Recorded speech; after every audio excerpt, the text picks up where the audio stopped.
नमस्कार, मैं पूजा। उत्तर प्रदेश की बड़ी खबरों में आपका स्वागत है। आज है 23 मार्च, दिन सोमवार। खबरों की ओर बढ़ने से पहले एक महत्वपूर्ण बात। अगर आप भी सरकारी नौकरी की तैयारी कर रहे हैं तो हमारे बुलेटिन के अंत में हम रोज करंट अफेयर से कुछ सवाल लेकर आते हैं, जिसका अगर आपने सही जवाब दिया तो आपका नाम हमारे बुलेटिन के अंत में दिखाया जाएगा। चलिए अब डालते हैं एक नजर आज की सुर्खियों पर। लखनऊ में 1228 नर्सिंग अधिकारियों की हुई नियुक्ति। सीएम योगी का बयान, गो तस्करी पर लापरवाही नहीं होगी बर्दाश्त। यूपी में महिला परिचालक के पदों पर भर्ती का सुनहरा मौका। कानपुर लखनऊ रूट पर कई दिनों तक ट्रेनें रहेंगी रद्द। यूपी में लागू हुई नई ओटीएस योजना। चलिए अब बढ़ते अब तक की 25 बड़ी खबरों की ओर विस्तार से। यूपीएस एसएससी में एएसओ और एआरओ के पदों पर भर्ती का नोटिफिकेशन हुआ जारी। यूपीएस एसएससी ने एएसओ और एआरओ के 929 पदों पर भर्ती का नोटिफिकेशन जारी किया है, जो 6 साल बाद आई है। आवेदन 21 अप्रैल से 11 मई 2026 तक होंगे और उम्मीदवारों के पास पीईटी 2025 स्कोर, संबंधित विषय में पोस्ट ग्रेजुएट डिग्री और कंप्यूटर सर्टिफिकेट होना जरूरी है। चयन पीईटी स्कोर और लिखित परीक्षा के आधार पर होगा। सभी वर्गों के लिए आवेदन शुल्क मात्र 25 रुपए रखा गया है। लखनऊ में 1228 नर्सिंग अधिकारियों की हुई नियुक्ति। लखनऊ में आयोजित कार्यक्रम में योगी आदित्यनाथ ने 1228 नर्सिंग अधिकारियों को नियुक्ति पत्र दिया और उन्होंने नर्सिंग को सेवा और समर्पण का क्षेत्र बताया। मुख्यमंत्री ने कहा कि 2017 के बाद स्वास्थ्य ढांचे में बड़ा सुधार हुआ और मेडिकल कॉलेजों की संख्या बढ़ी है। नर्सिंग में रोजगार की संभावनाएं अधिक है। सरकार ने प्रशिक्षण केंद्र पुनः शुरू किए, टेलीमेडिसिन सेवाएं बढ़ाई और स्वास्थ्य क्षेत्र में भर्ती प्रक्रिया को तेज किया है। शाहजहांपुर स्टेशन निरीक्षण में खामियों पर मंत्री ने जताई नाराजगी। अमृत भारत स्टेशन योजना के तहत शाहजहांपुर स्टेशन के निरीक्षण में मंत्री सुरेश खन्ना ने उखड़ी टाइल्स और अधूरे कार्य पर नाराजगी जताई। डीआरएम ने जल्द सुधार का आश्वासन दिया। प्लेटफॉर्म ऊंचाई, नया प्रवेश द्वार और सुरक्षा कार्य जारी है। रोजा क्षेत्र में सड़कों और क्रॉसिंग सुधार पर भी चर्चा हुई। पेड़ हटाने के निर्देश दिए गए, जबकि स्थानीय समस्याओं के समाधान का भरोसा भी दिलाया गया। गोरखपुर में फॉरेक्स ट्रेडिंग ठगी गिरोह हुआ गिरफ्तार। गोरखपुर पुलिस ने ऑनलाइन निवेश और फॉरेक्स ट्रेडिंग के नाम पर ठगी करने वाले गिरोह का भंडाफोड़ कर 4 आरोपियों को गिरफ्तार किया। गिरोह फर्जी बैंक खातों के जरिए करीब 1 अरब रुपए जुटाकर क्रिप्टो ट्रेडिंग करता था और निवेशकों को मुनाफे का झांसा देता था। रकम मांगने पर संपर्क तोड़ देते थे। पुलिस ने लैपटॉप, मोबाइल और दस्तावेज बरामद किए तथा अन्य आरोपियों की भी तलाश जारी है। पश्चिमी विक्षोभ से यूपी में बढ़ी ठंड। पश्चिमी विक्षोभ के असर से यूपी समेत कई राज्यों में बारिश और ठंडी हवाओं ने मौसम बदल दिया है। कानपुर सहित कई जिलों में तापमान सामान्य से नीचे बना हुआ है और हल्की सर्दी का भी एहसास हो रहा है। 23 और 26 मार्च को नए विक्षोभ से फिर से बारिश की संभावना है। पहाड़ों पर बर्फबारी जारी है, जिससे मैदानों में ठंडक बनी रहेगी, जबकि तापमान धीरे धीरे बढ़ेगा। सीएम योगी का बयान, गो तस्करी पर लापरवाही नहीं होगी बर्दाश्त। लखनऊ में मुख्यमंत्री योगी आदित्यनाथ ने गौशालाओं, गो संरक्षण और पशु कल्याण की समीक्षा की। उन्होंने गो तस्करी और लापरवाही पर सख्त कार्रवाई के निर्देश दिए और हर गौशाला में भूसा बैंक, हरे चारे की उपलब्धता और किसानों से समन्वय पर जोर दिया गया। सीसीटीवी निगरानी, डीबीटी भुगतान और नियमित निरीक्षण अनिवार्य किया गया। प्रदेश में 7527 गो आश्रयों में 12.39 लाख से अधिक गोवंश संरक्षित है। गर्मी की छुट्टियों में ट्रेनों पर बढ़ा दबाव। गर्मी की छुट्टियों के चलते ट्रेनों में भारी भीड़ उमड़ पड़ी है। मई में स्कूल बंद होने के कारण दिल्ली, मुंबई, पुणे और उत्तराखंड जाने वाली ट्रेनें फुल हो चुकी हैं और वेटिंग 100 के पार पहुंच गई है। यात्रियों को टिकट नहीं मिल पा रही है और पहले त्योहारों में भी यही स्थिति रही थी और बढ़ती भीड़ को देखते हुए रेलवे ने राहत के लिए समर स्पेशल ट्रेनों के संचालन का फैसला किया है। पेपर शुगर मिल पर बड़ी टैक्स कार्रवाई। आयकर विभाग ने गाजियाबाद और मेरठ टीम के साथ दिल्ली, मुजफ्फरनगर व बिजनौर में बिंदल्स पेपर्स मिल्स और संबंधित कंपनियों पर छापेमारी की। कार्रवाई में 3 करोड़ रुपए नगद और 20 करोड़ रुपए के जेवर बरामद हुए। जांच में 50 करोड़ से अधिक की फर्जी खरीद, बिना हिसाब बिक्री और संदिग्ध भुगतान सामने आए। कई संपत्तियों के दस्तावेज मिले, जबकि अधिकारियों ने कर्मचारियों और निदेशकों के बयान दर्ज किए हैं। यूपी में महिला परिचालक के पदों पर भर्ती का सुनहरा मौका। उत्तर प्रदेश परिवहन निगम 2584 संविदा महिला परिचालक पदों पर भर्ती के लिए रोजगार मेले आयोजित करेगा। अभ्यर्थियों के लिए इंटरमीडिएट व सीसीसी प्रमाण पत्र जरूरी है और इसके साथ ही एनसीसी, एनएसएस या स्काउट गाइड प्रमाण पत्र वालों को अतिरिक्त वेटेज भी मिलेगा। चयन मेरिट के आधार पर होगा और तैनाती गृह जनपद में दी जाएगी। मेले 25 मार्च से 1 अप्रैल 2026 तक विभिन्न जिलों में आयोजित होंगे। इच्छुक महिलाएं क्षेत्रीय कार्यालय में आवेदन कर सकती हैं। योगी विजन से बुंदेलखंड में जल सुधार। योगी सरकार के जल संरक्षण प्रयासों से बुंदेलखंड खासकर जालौन में सकारात्मक बदलाव दिखा है। तालाब, चेक डैम, रूफटॉप हार्वेस्टिंग और सोकपिट जैसी संरचनाओं से भूजल स्तर बढ़ा है। नून नदी का पुनर्जीवन और जन भागीदारी इस सफलता की कुंजी बने। जिले में भूजल दोहन संतुलित और भविष्य के लिए पर्याप्त जल उपलब्धता का अनुमान भी है, जिससे जालौन जल संरक्षण का प्रेरक मॉडल बन गया है। अखिलेश यादव का भाजपा पर तीखा हमला। अखिलेश यादव ने यूपी चुनाव 2027 को लेकर भाजपा पर तीखा हमला बोला और पीडीए रणनीति से जीत का दावा किया। उन्होंने भाजपा पर धार्मिक नेताओं के अपमान और समाज में नफरत फैलाने का आरोप लगाया और ईद के मौके पर उन्होंने भाईचारे और एकता का संदेश दिया। इसके साथ ही पश्चिम बंगाल में प्रशासनिक बदलाव और यूपी चुनावों में अधिकारियों की भूमिका को लेकर भी भाजपा की आलोचना की। चैत्र नवरात्रि के 5वें दिन जाने मां स्कंद माता की पूजा का शुभ मुहूर्त। चैत्र नवरात्रि के 5वें दिन 23 मार्च को स्कंद माता की पूजा की जाती है और इस दिन सुबह जल्दी उठकर स्नान कर स्वच्छ वस्त्र पहने और माता की प्रतिमा स्थापित करें, धूप दीप कुमकुम अक्षत अर्पित करें और ओम देवी स्कंद माताए नमः मंत्र का जाप कर सकते हैं। दुर्गा चालीसा या सप्तशती का पाठ भी कर सकते हैं। पीले मिष्ठान, खीर व केले का भोग लगाएं। शुभ मुहूर्त में पूजा करने से विशेष फल मिलता है। यहाँ बताई गई किसी भी जानकारी पर अमल करने से पहले संबंधित विशेषज्ञों की सलाह अवश्य लें।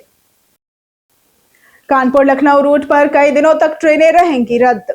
गंगा पुल पर ट्रैक सुदृढ़ीकरण कार्य के कारण उत्तर मध्य रेलवे ने मेगा ब्लॉक घोषित किया है। इसके चलते 1 अप्रैल से 14 मई तक कानपुर, लखनऊ, झांसी, रायबरेली, प्रयागराज और सीतापुर रूट की 18 मेमो, पैसेंजर और कुछ एक्सप्रेस ट्रेनें 42 से 43 दिनों तक निरस्त रहेंगी।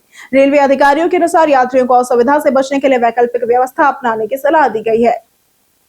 यूपी में लागू हुई नई ओटीएस योजना। उत्तर प्रदेश में विकास प्राधिकरणों के आवंटियों के लिए ओटीएस योजना लागू हुई है, जिससे बिना दंड ब्याज के बकाया चुकाकर संपत्ति पर कब्जा मिल सकेगा।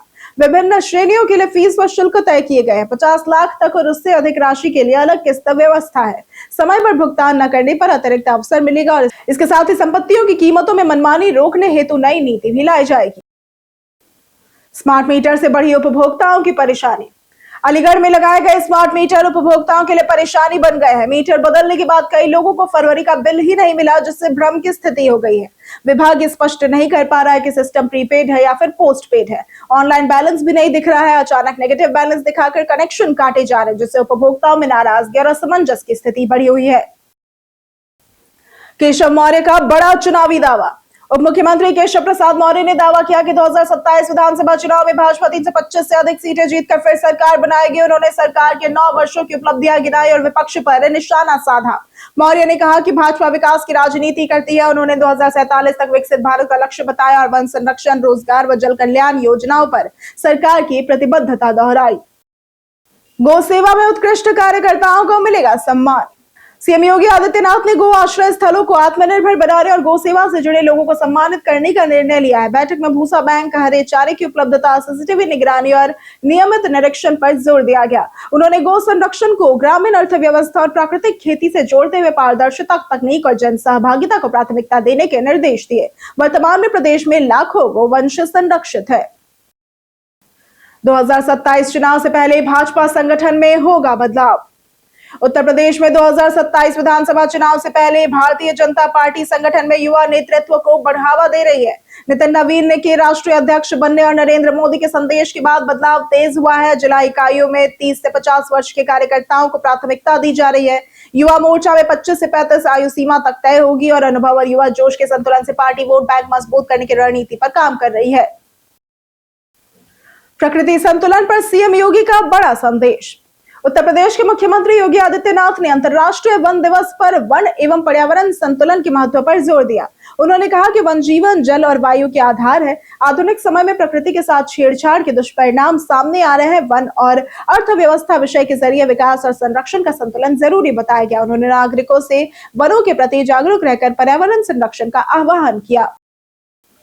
46 गांवों की जमीन रजिस्ट्री पूरी तरह से ठप।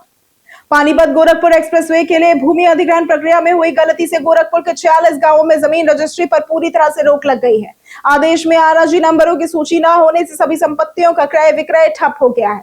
प्रभावित लोगों को सही जानकारी नहीं मिल रही, जिससे आर्थिक नुकसान बढ़ रहा है। अधिकारी जल्द सूची भेजने की बात कर रहे हैं, लेकिन 1 माह बाद भी समस्या जस की तस बनी हुई है।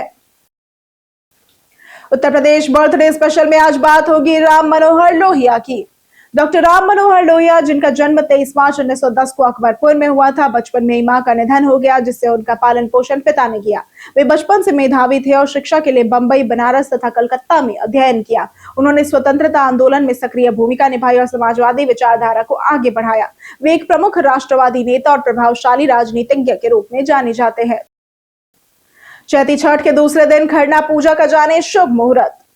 खरना छठ पर्व का दूसरा दिन है, जिसमें व्रती पूरे दिन उपवास रखती है और शाम को सूर्य देव और छठी मैया की पूजा करती है।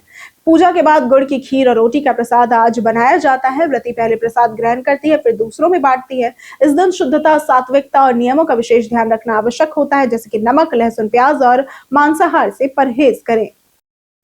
जाने आज कैसा रहेगा उत्तर प्रदेश के मौसम का मिजाज। यूपी में बारिश का दौर खत्म होने के बाद अब तापमान फिर बढ़ने की संभावना है। मौसम विभाग के अनुसार अगले एक सप्ताह में अधिकतम तापमान 8 से 12 डिग्री तक बढ़ सकता है।